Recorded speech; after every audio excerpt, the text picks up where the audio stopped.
In this video, I'm going to be demonstrating auscultation of the heart. I'm going to be listening to 4 heart valves. So to start off, I'm going to take my stethoscope and make sure that it's turned on. And I'm going to be using the diaphragm of my stethoscope. And so just like the lung auscultation video that I did, I also marked the locations with some tape just so you can see where I'm putting my stethoscope. So to start out, I'm going to listen to the aortic valve,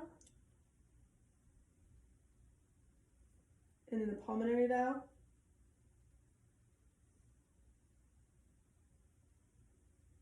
and the tricuspid valve,